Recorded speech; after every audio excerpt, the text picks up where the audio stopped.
귀한 찬양 감사합니다. 우리 지휘자님께서 학교 선생님이신데 코로나 확진 걸리시는 바람에 오늘 찬양대 대신에 귀한 우리 남매가 귀한 연주를 해주셨습니다. 감사합니다. 오늘 우리가 함께 봉독한 마태복음 25장 31절부터 46절에 있는 말씀으로 지극히 작은 자에게라는 말씀을 함께 나눠보고자 합니다. 오늘 성경에 보면 양과 염소에 관한 이야기가 나오죠. 당시 유대 사회에서는요, 이 양과 염소를 이제 방목할 때에 낮에는 이 양과 염소를 함께 이제 방목했다라고 합니다. 그 이유는 양과 염소의 특성이 서로 다르지만 같이 붙여 놓았을 때에 좋은 점이 있었다라고 그렇게 이야기를 하는데요. 대표적으로 양은요, 서로 떨어지지 않으려고 한다고 합니다. 늘 붙어 있으니까 무더운 여름 날씨에도 서로 붙어 있고 몸을 비비기를 좋아하는데, 양은 털이 많지 않습니까? 그러다 보니까 털이 엉키기도 하고요. 또 그 엉켜서 떨어지지 않을 때에는 그 피부에 상처도 나는 경우들이 있다고 합니다. 근데 그 중간에 염소를 같이 방목하게 되면 염소는 막 뛰어다니면서 양들이 붙어 있는 것을 다 헤집고 다니고 떨어뜨려 놓는다라는 거죠. 이렇게 양과 염소를 같이 키우다가 밤이 되면 이 양과 염소를 따로 이렇게 우리에 가두게 된다라는 겁니다. 왜냐하면 염소는 좀 더 따뜻한 곳에서 잠을 재워야 되고요, 양은 좀 선선한 곳에서 잠을 재워야 하기 때문에 낮에는 같이 방목을 하다가도 또 저녁이 되면 양 따로 염소 따로 이렇게 키웠다라는 겁니다. 이런 배경에서 오늘 주님은 성경 가운데 말씀해 주시는 것이 31절에 이렇게 말씀하고 계시죠. 인자가 자기 영광으로 모든 천사와 함께 올 때에 자기 영광의 보좌에 앉으리니 모든 민족을 그 앞에 모으고 각각 구분하기를 목자가 양과 염소를 구분하는 것 같이 하여 양은 그 오른편에 염소는 왼편에 두리라, 이렇게 말씀하고 계십니다.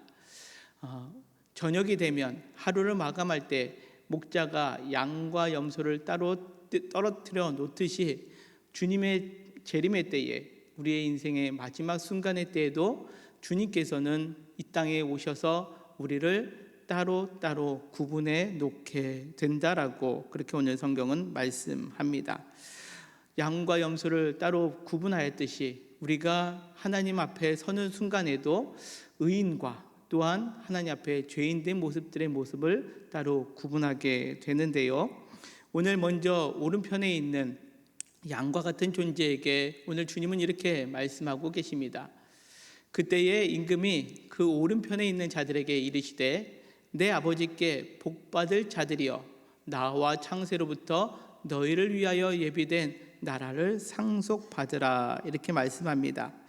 우리 인생의 마지막 심판의 때에 분명히 하나님께서는 그때에 임하여 주실 것이고, 그때에 하나님께 택함 받은 자들은 복이 있는 자들이다, 그리고 하나님의 나라를 상속받게 될 것이다 라고 그렇게 칭찬해 주신다라는 겁니다.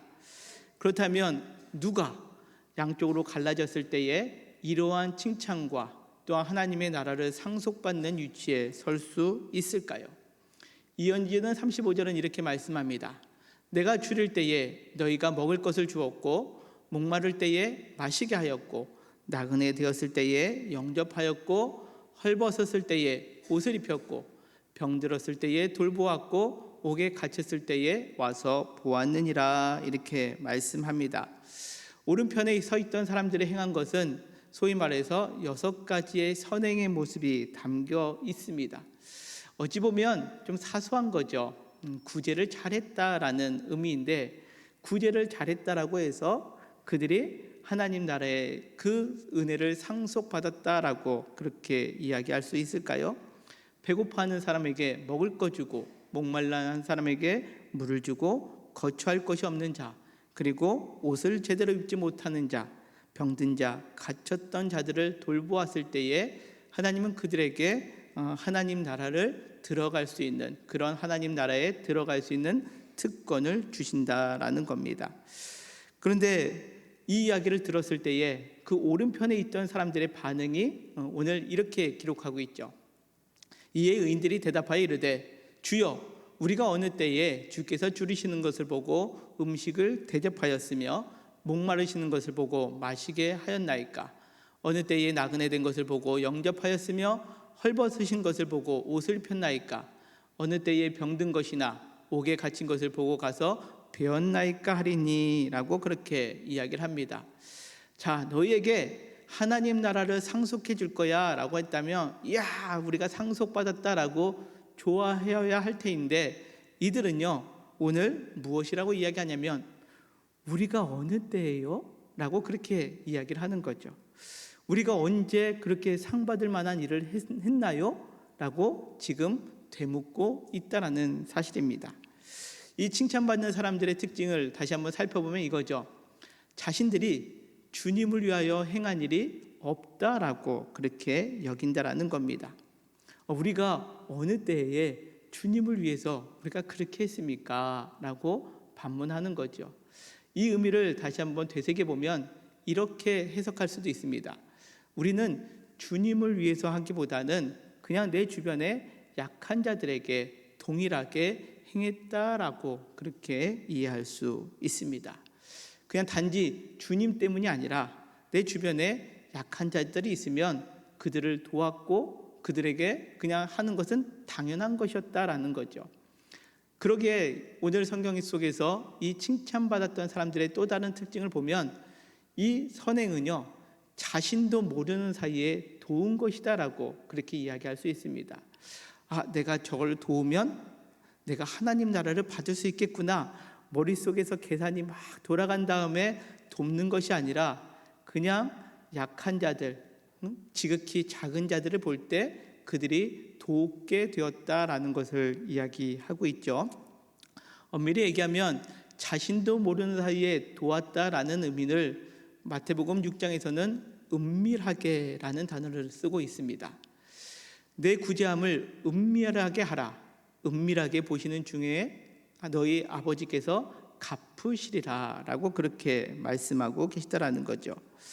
이들의 선행은요 누군가에게 보이기 위한 것이 아니었다라는 거죠. 마태복음 6장 4절 이 바로 앞에서는 주님은 이렇게 말씀하고 계십니다. 너희 구제를 다른 사람에게 보이게 하려는 사람이 있다면 그는 이미 상을 받았다라고 그렇게 말씀하고 계십니다. 그러기에 오늘 우편에 있던 이 사람들은요 자신들이 무언가 상을 받기 위해서 행했기보다는 그저 은밀한 중에 누군가 보이기 위함도 아니고 주님께 상을 받기 위한 것도 아니고 누군가에게 나도 모르는 사이에 선행을 베풀었던 것이었음을 오늘 성경은 우리에게 말씀하고 있습니다. 이것을 오늘 40절은 주님은 이렇게 말씀하시죠. 임금이 대답하여 이르되 내가 진실로 너희에게 이르노니 너희가 여기 내 형제 중 지극히 작은 자 하나에게 한 것이 곧 내게 한 것이다 라고 그렇게 말씀하고 있습니다. 주님은 다시 말씀하시기를 너희가 나에게 했다라고 이야기하는 것이 아니라 너희 형제 중에 지극히 작은 자에게 한 것이 나에게 한 것이다 라고 말씀하고 계시다라는 거죠. 그렇다면 오늘 우리가 하나님 나라를 상속받기 위해서 우리가 꼭 기억해야 될 것이 있다면 그것은 지극히 작은 자가 누구인가 라는 거죠. 지극히 작은 자, 우리가 지극히 작은 자를 1차적으로 우리 성경 속에서 살펴보면 사회적인 약자다라고 그렇게 이야기할 수 있습니다. 37절부터 39절에 나와 있죠. 굶주린 자, 목마른 자, 나그네, 헐벗은 자, 병든 자, 옥에 갇힌 자, 이런 자들, 사회적으로 봤을 때 아무것도 없고 부족한 가운데 있는 자들을 돌보는 것, 이것이 우리가 지극히 작은 자를 돌본다라고 그렇게 이야기할 수 있습니다. 구약 성경에서도요, 하나님께서는 이스라엘 백성들에게 꼭 강조한 것이 있다면 너희는 너희 중에 있는 객과 고아와 과부, 그 당시에 가장 약자인 이 세 부류를 꼭 챙길 것을 명하셨다라는 거죠. 그러기에 유대인들의 신앙생활 가운데서도 그들이 강조하고 있는 것이 세 가지가 있는데, 첫째는 구제요, 둘째는 기도요, 셋째는 금식이었던 것을 보게 됩니다. 즉 우리가 이 땅에서 삶을 살아가면서 하나님을 믿는 사람이라면 이 우리 사회적으로 연약한 자들, 약자들에게 마음을 두는 것, 그리고 그들에게 선한 손길을 베푸는 것은 꼭 필요한 것이고, 이것이 주님께 칭찬받는 길임을 오늘 성경은 우리에게 말씀하고 있습니다. 근데 여기서 끝나는 것이 아니라 오늘 성경에 보면 이 지극히 작은 자에 대해서 두 번째 의미가 부여되고 있는 것을 우리가 생각해 볼 수 있는데요. 이 두 번째 의미는 내 주변에 있는 상대적인 약자, 이게 바로 지극히 작은 자다라고 그렇게 이야기할 수 있습니다. 내 주변에 있는 지극히 작은 자, 우리가 어떻게 생각해 볼 수 있을까요? 사실 이 예배 가운데서도요, 우리는 형제 중에 지극히 작은 자를 찾을 수 있습니다. 누가 지극히 작은 자일까요? 이곳에 처음 예배를 드리는 사람이 우리 형제 중에 지극히 작은 자입니다. 예배 순서도 헷갈리고 지금 어떻게 행해야 될지 잘 모르는 그러한 사람이 있다면 그가 우리 가운데 있는 지극히 작은 자다라는 거죠. 뿐만 아니라 여러분들이 생각할 때에 목회자는 교회에서 작은 자라고 생각하지 않습니다. 근데 오늘 이 예배의 자리에 저도 지극히 작은 자가 될 수 있습니다. 어떻게 해요? 여러분들은 다 앉아 계시고 저는 서 있잖아요.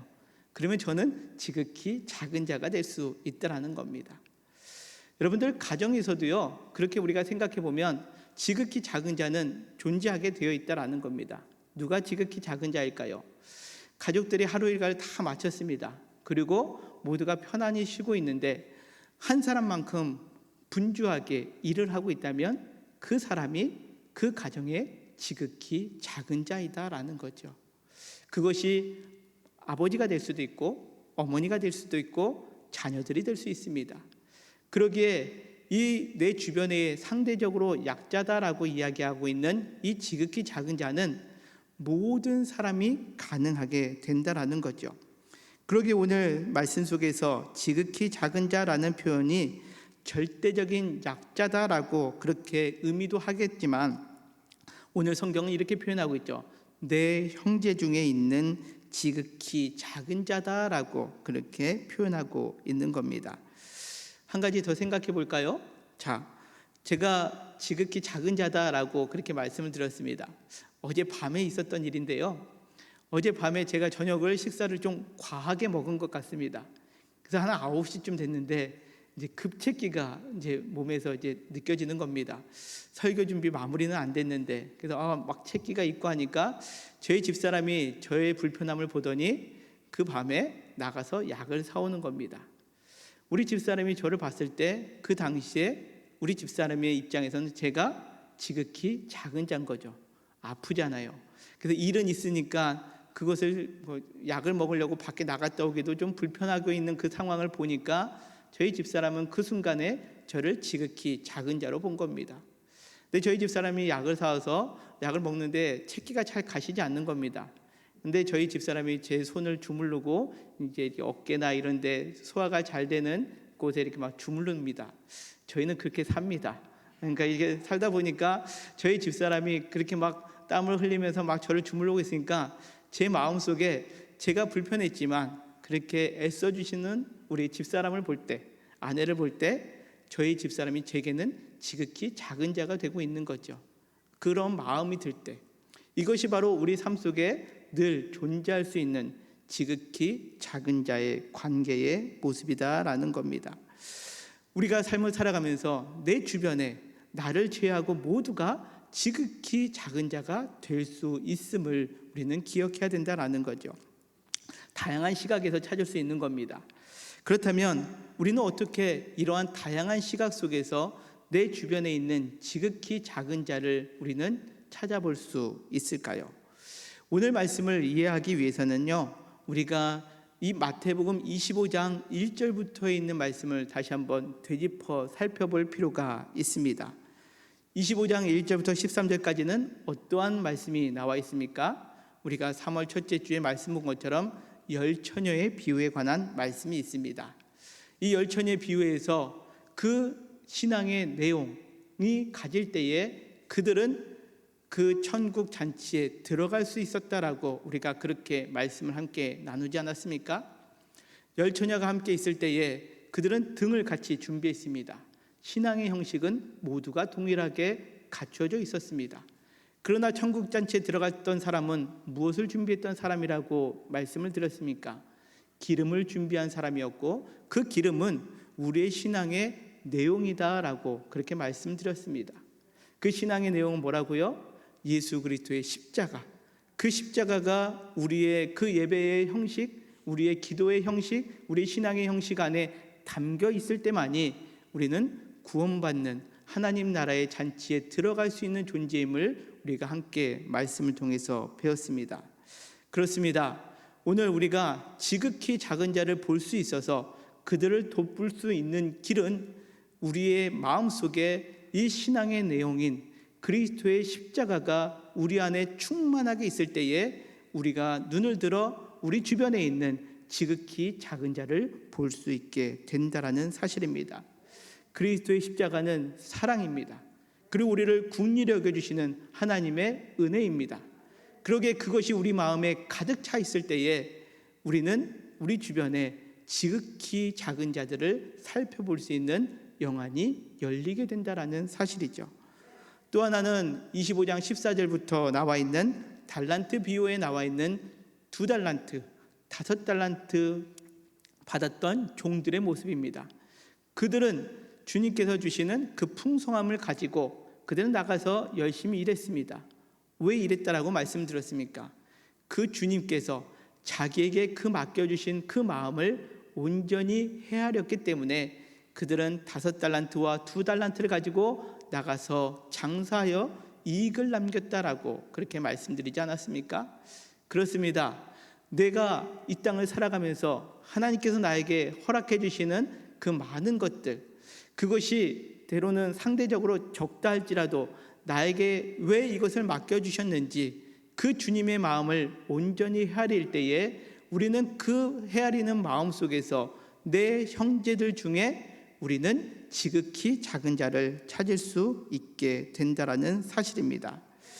오늘 우리 안에 주님의 십자가, 그 십자가의 마음이 내 안에 있고 또한 내 주변에 하나님께서 허락해 주시는 그 마음들을 헤아리며 나아갈 때에 우리 눈에 지극히 작은 자들을 발견하게 되고 그들을 향하여 그 십자가의 사랑과 긍휼하심, 그리고 나에게 맡겨주신 이 모든 것들 가운데 주님을 향한 그 주님의 헤아림의 마음을 가지고 오늘도 주님께 칭찬받는 저와 우리 모두가 되심으로 말미암아 우리 모두가 아버지 하나님께 복받을 자로서 창세로부터 너희를 위하여 예비된 하나님 나라에 들어가는 저와 우리 모두가 되시기를 주님의 이름으로 간절히 축원합니다. 그런데 이제 반대편에 서 있는 사람들에 관한 내용이 나오죠. 반대편에 있는 사람들은 41절에 이렇게 말씀합니다. 또 왼편에 있는 자들에게 이르시되 저주를 받은 자들아 나를 떠나 마귀와 그 사자들을 위하여 예비된 영원한 불에 들어가라, 그렇게 말씀합니다. 왼편에 있는 자들에게는, 그 염소들에게는 책망의 말씀이 담겨 있는데요, 그들도 지금은 사실 주님 곁에 있었던 것 같습니다. 그런데 주님께서 이렇게 말씀하시죠. 나를 떠나 그 마귀와 그의 사자들을 위하여 예비된 불로 들어가라 라고 그렇게 책망하고 계시다라는 거죠. 왜 이렇게 말씀하셨느냐?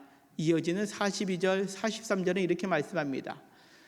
내가 줄일 때에 너희가 먹을 것을 주지 아니하였고 목마를 때 마시게 하지 아니하였고 나그네 되었을 때에 영접하지 아니하였고 헐벗었을 때에 옷 입히지 아니하였고 병들었을 때에 옥에 갇혔을 때에 돌보지 아니하였다라고 그렇게 말씀하고 있습니다.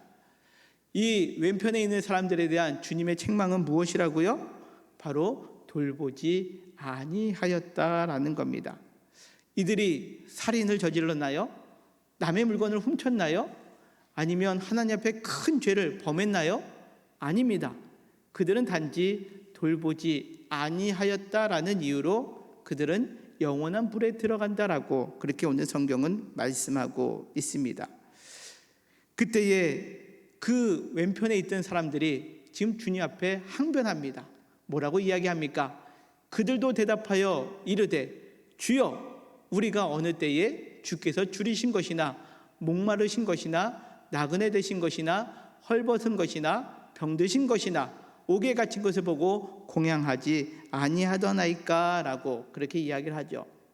이 왼편에 있는 사람들도 우편에 있는 사람들과 동일하게 우리가 어느 때에 주님을 돌보지 아니하였습니까? 라고 이야기하고 있다는 거죠. 어떤 의미일까요?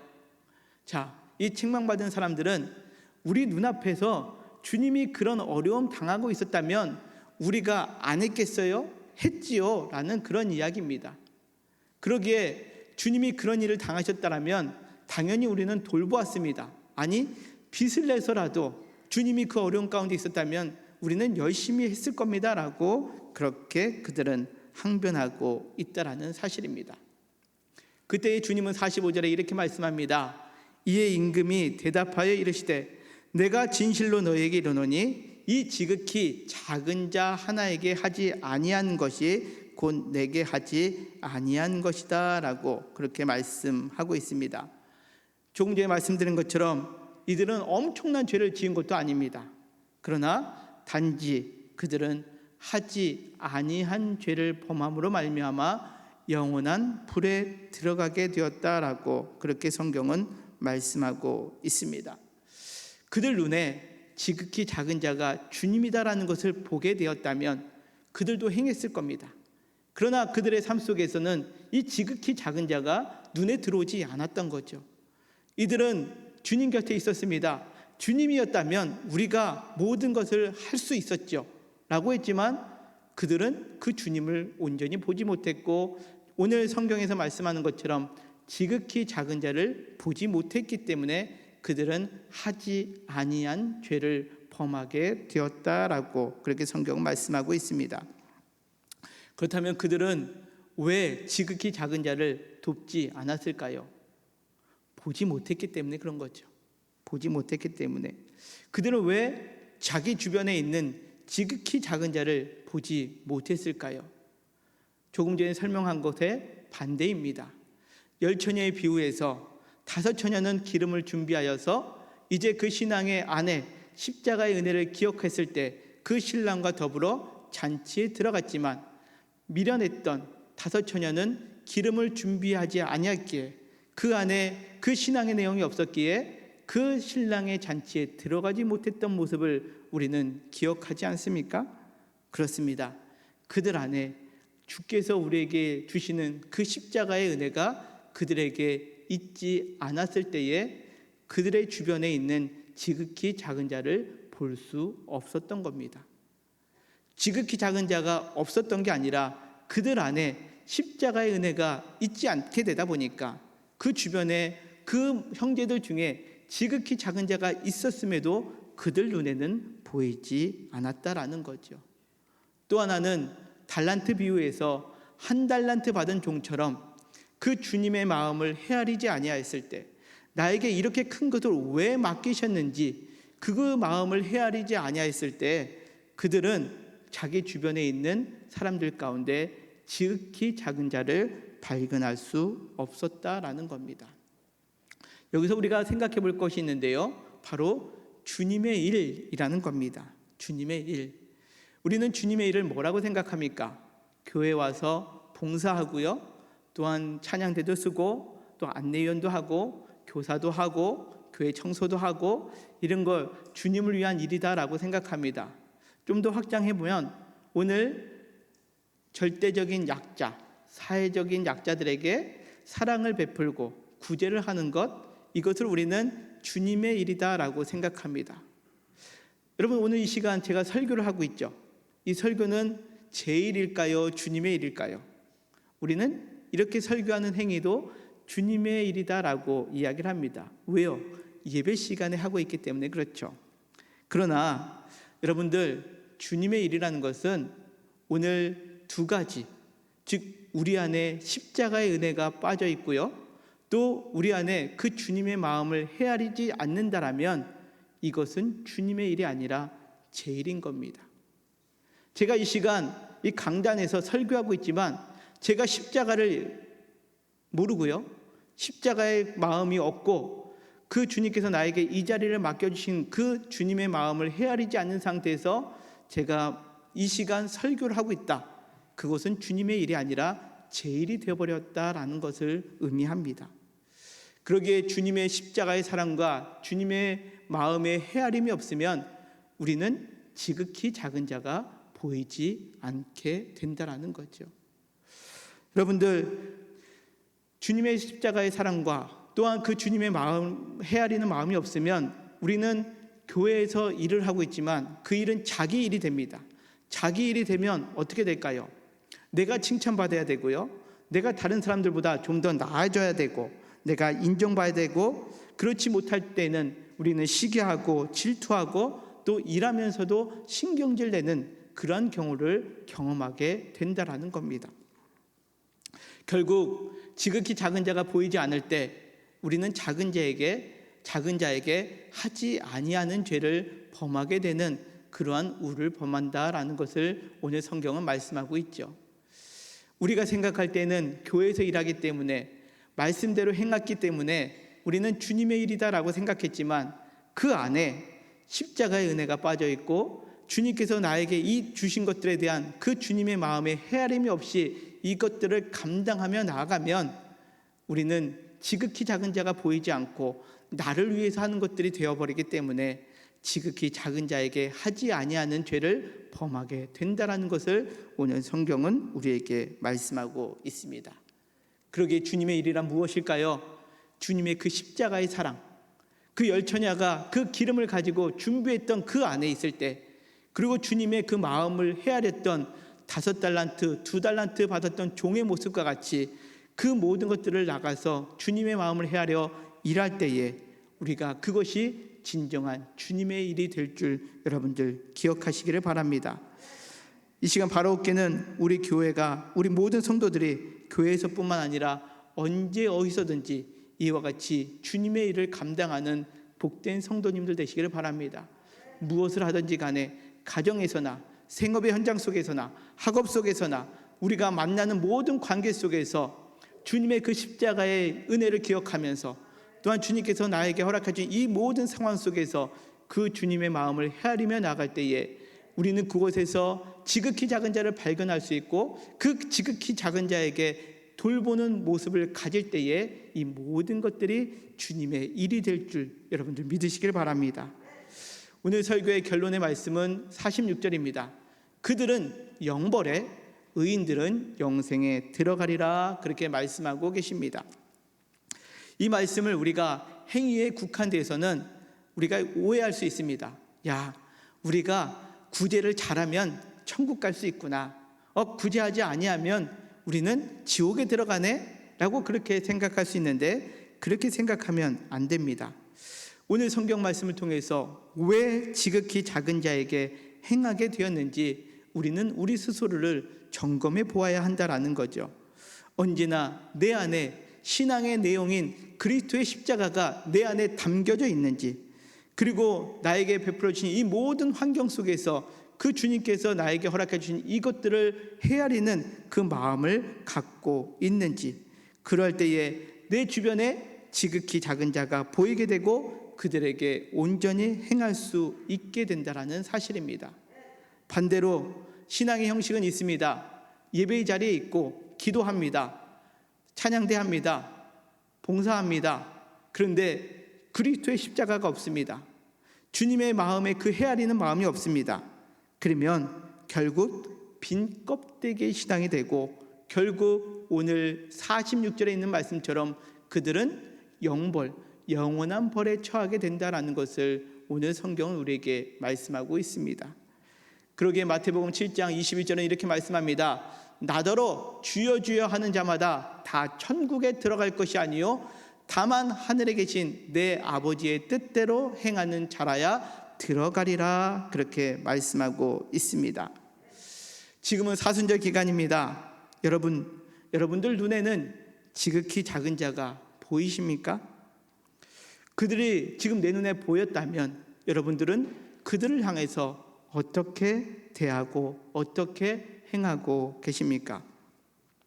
혹시 우리 눈에 지극히 작은 자는 보이지 않고 나만 보이고 있지는 않습니까? 그렇다면 오늘 말씀을 다시 한번 깊이 묵상하면서 내 안에 그리스도의 십자가가 충만하게 채워질 수 있도록, 그리고 내 마음에 그 주님의 마음을 헤아릴 수 있는 그러한 은혜를 부어달라고 이 시간 함께 기도하는 저와 우리 모두가 되기를 간절히 소망합니다. 그럴 때에 우리 눈에 지극히 작은 자가 보이게 되고 나도 모르는 사이에 은밀하게 그들에게 그리스도의 사랑을 전하게 되고, 그럴 때에 저와 우리 모두가 하나님 나라를 상속받게 될 줄 믿으시길 바랍니다. 이 시간 우리 함께 말씀을 생각하면서 찬양했으면 좋겠습니다. 오늘 찬양을 제가 골랐는데요, 깁니다.